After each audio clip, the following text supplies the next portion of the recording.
In today's The Comments section video, I'm going to talk to you guys about two things: the rumored release dates and speculation about the servers, and y'all's comments. We got a lot of really good comments over the last week, and I want to highlight those, especially as it relates to Throne and Liberty, especially as it relates to the style of game that this is going to be. And we're going to make this hopefully a fun thing for you guys to enjoy today. If you feel like these videos earn it, hitting that like button is a great way of helping them out, but only if they earn it. You can always just double tap dislike to make sure that that button is working as well. Y'all seem to be really happy with my videos as of late, so we'll just kind of jump in from here. First and foremost, this is rumor speculation territory, as it's apparently from the Throne and Liberty Greek community talking with some Amazon friends about the servers. It says, do you think it's true about releasing the game in May? And they say, well, I don't know at the moment. I work in the same data center as Amazon Games, and I haven't really heard anything. Any news for TL? And do you have anything? Have you heard anything? I see us on the schedule for May now, and they're creating servers for the Throne and Liberty. They have an order for 27.4 to deliver 38 servers when it means after April for sure. So from just spinning them up, getting them all ready, procurement, all of these little things going on behind the scenes. May seems like the naturalist date to kind of start in terms of the release. Now, this means that this could be kind of a beta. It could be something else. They could shift out of first half of 2023, and that's okay by me. I think at the end of the day, there's a lot of things right around the horizon, a lot of moving parts, and as soon as we actually have real information, I'll be sure to give you guys that news as well. So just come and keep it locked here to the channel when that happens. But I wouldn't put too much hope into this overall. This doesn't necessarily mean much. Servers getting spun up, testing, all of that. You know, there's a lot of things that have to happen, not just the servers being ordered, but there's, anyway, there's in development, anything can delay you. And so we'll have to wait and see. But I just think that's an interesting thing to talk about. That's why I want to highlight it here for you guys, because it's not necessarily newsworthy, but just to kind of have some ideas in the back of your head about what could be coming down the pipeline relatively fast when we start to think about it.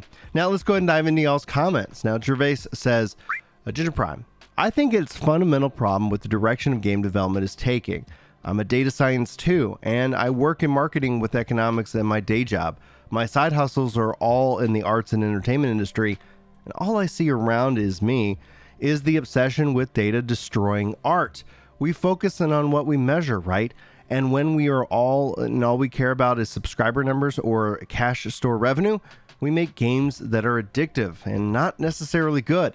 Lots of people buy heroin. That's not really good. No, McDonald's serves millions of hamburgers a day, but are they good? Not really.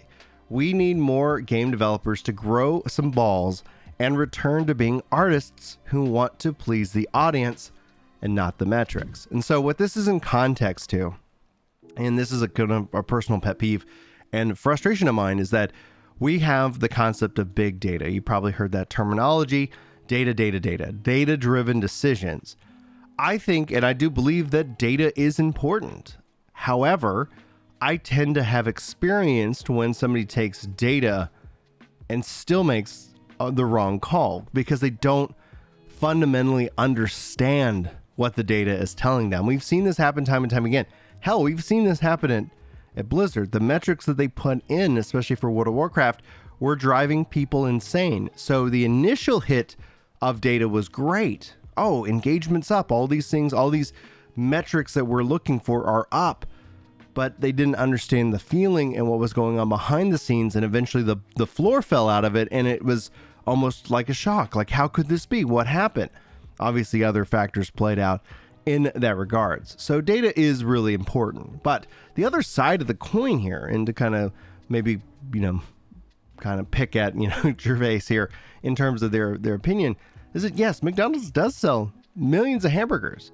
Are they good? Well, good is going to be, subject to someone's opinion. Like, to my kids, they absolutely love McDonald's. I do think that there's better things out there, right? So, but that comes from experience and having experienced something that's better. Now, in terms of the artist and growing some balls, this is where the fundamental principles of like finance and art are always going to be in conflict, because you could sit here and say, yes, let's all get together for the art of a game, and it never is going to come out because it doesn't have the funding necessary to be released. And the other side of that coin is as much as I wish this were not true in this case, gamers talk a big game, but they don't show up with the money. Like, you have fundamentally seen kind of the middle class, if you think of gaming and like AAA middle class and indie, fallen out. And we've seen the same kind of thing happening in kind of reality mirrors art mirrors reality in this case. And this is the same from content creation to video game creation and more.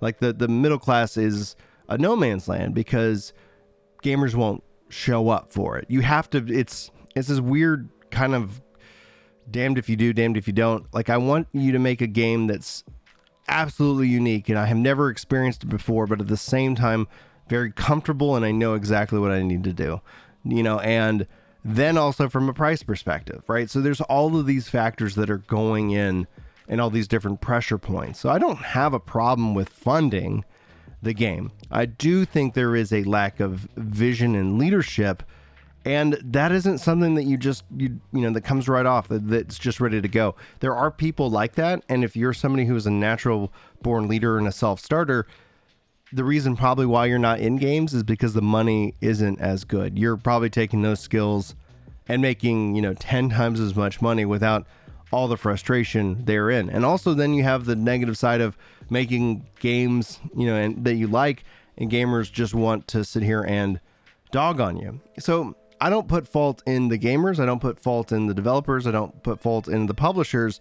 I just look at this as a very, very problematic and troublesome issue, and that's why I view video games as a miracle. The fact that they get made at all is great. The other side of the coin, all these things just keep piling on. Then you have content creators. I wouldn't put myself into this bucket, but maybe I'm guilty of it. Then you just have all they're there to do is just shit on the game or shit, but they're doing it because that's what people are responding to. I often rub people the wrong way, and we'll probably see that maybe in this video. Who knows? I don't. When it comes down to, I think maybe I did cut out more of the rude comments from the outline. Because I don't follow the trends. Like, I don't sit here and tell people either what they want to hear all the time, or I don't just, this is what the zeitgeist, this is what the internet's opinion is of it.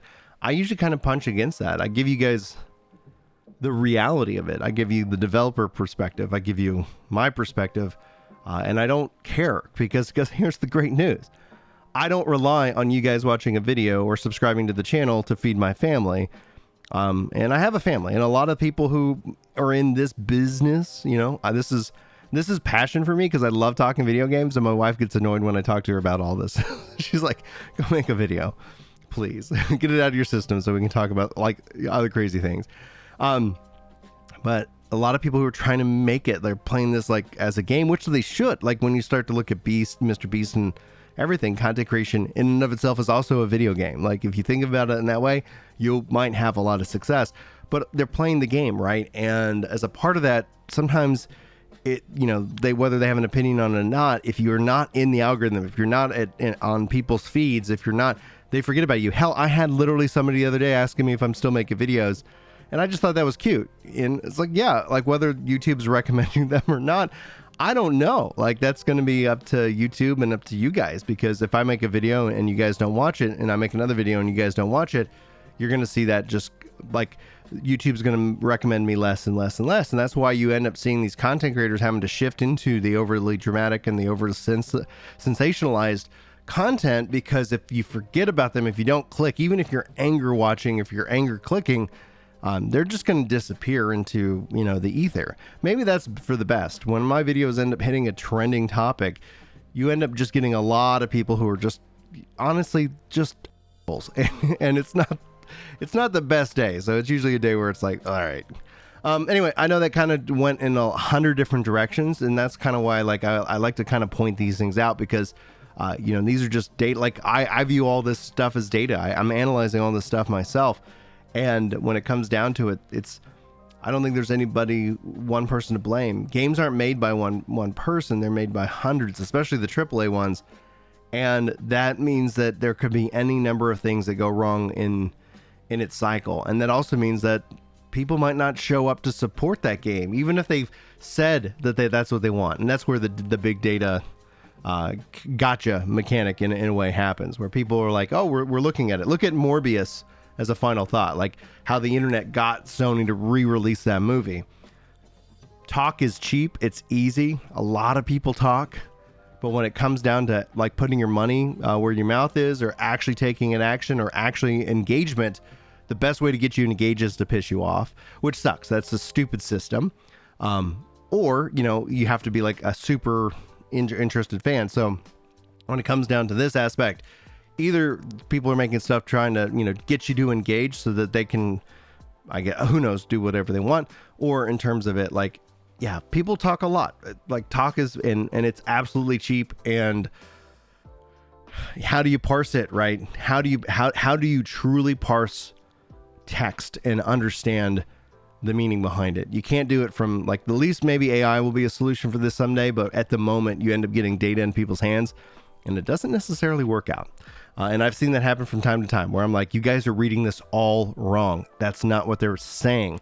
They're saying it, but really got to look at under what's going on under the hood. Anyway, Ufuk says, that was a long comment. I believe MMORPGs require a good balance between PvE and PvP to maintain a healthy player base of all kinds. Of course, everyone has different preferences in gameplay. Some people enjoy Sandbox MMORPGs while others prefer theme parks.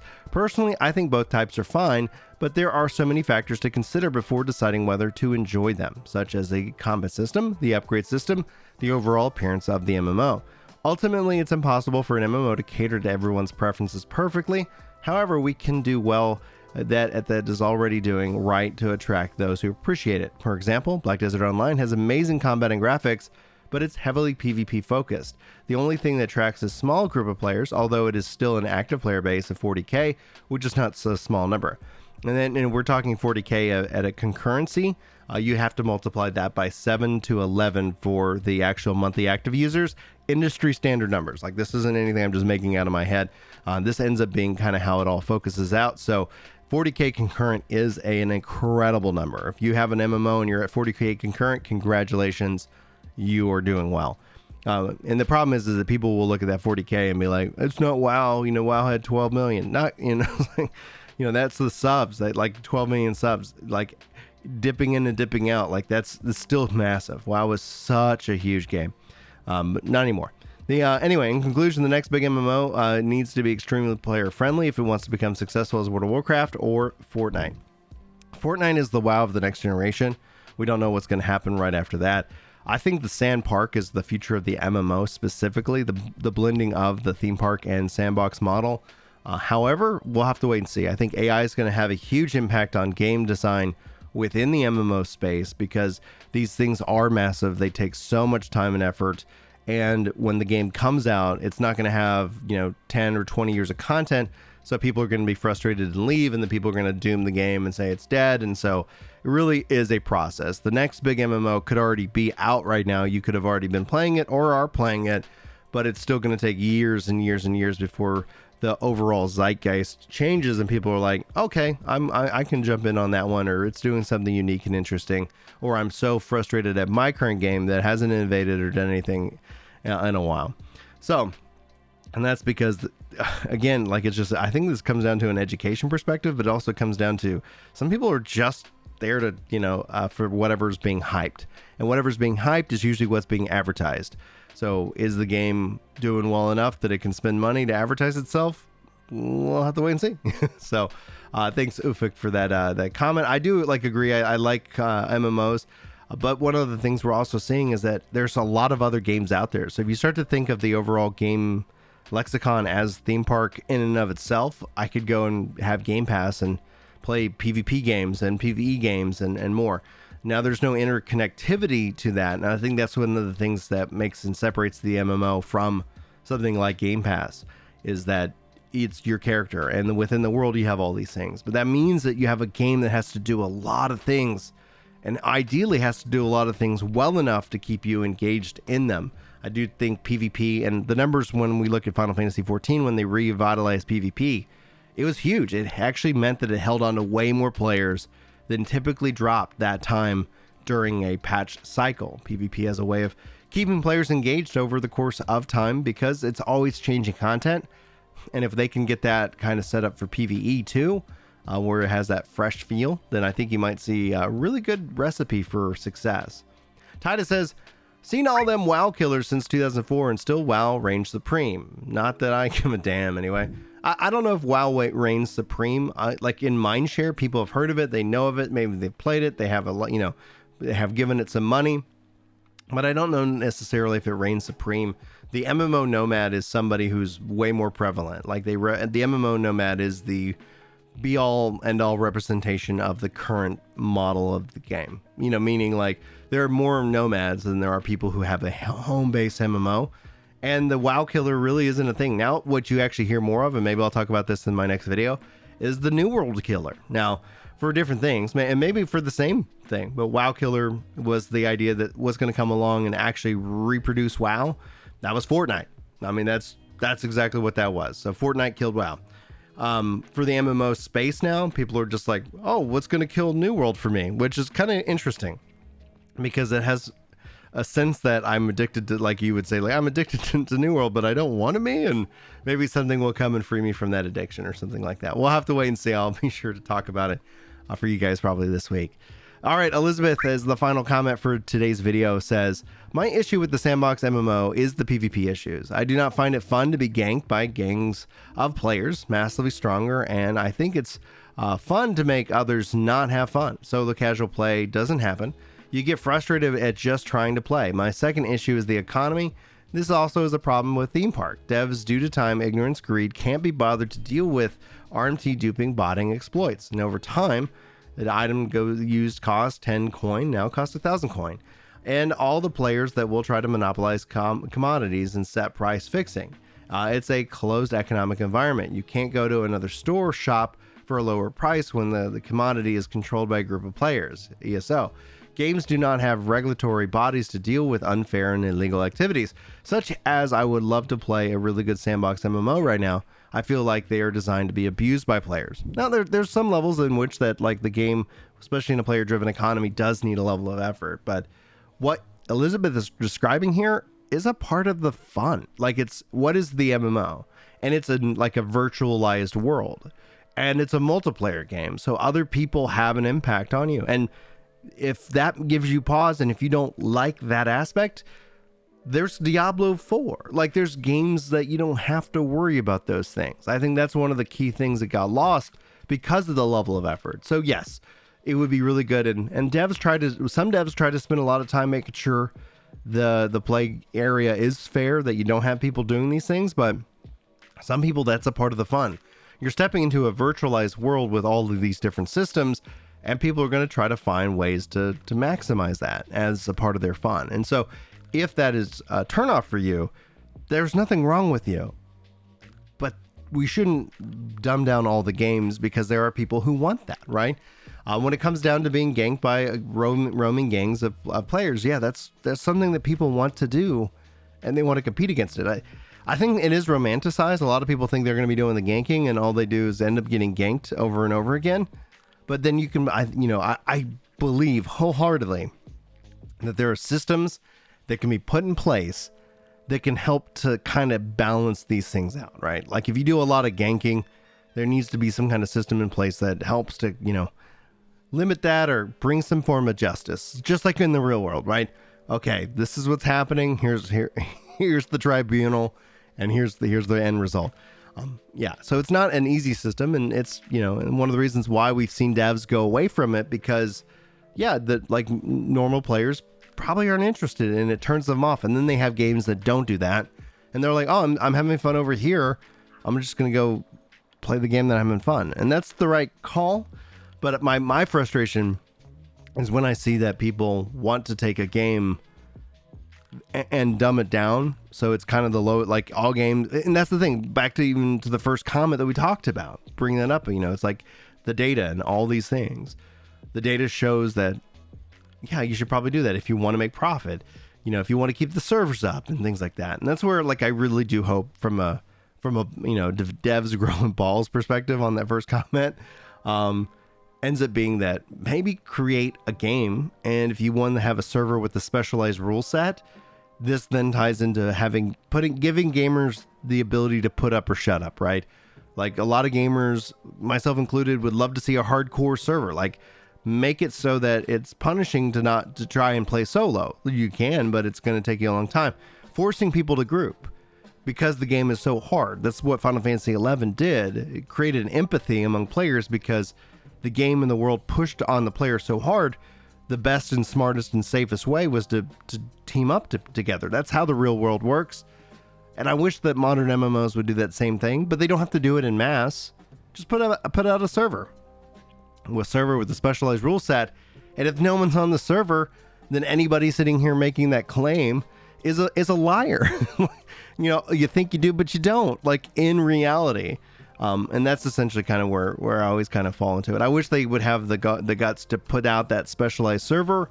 And then if people didn't actively like it, and, you know, if people just kept talking a big game and then the option came about and didn't show up, then we can always point to anybody who's saying that. Like, oh, we just need a really good whatever. It's like, well, why didn't you go to do that on the specialized server?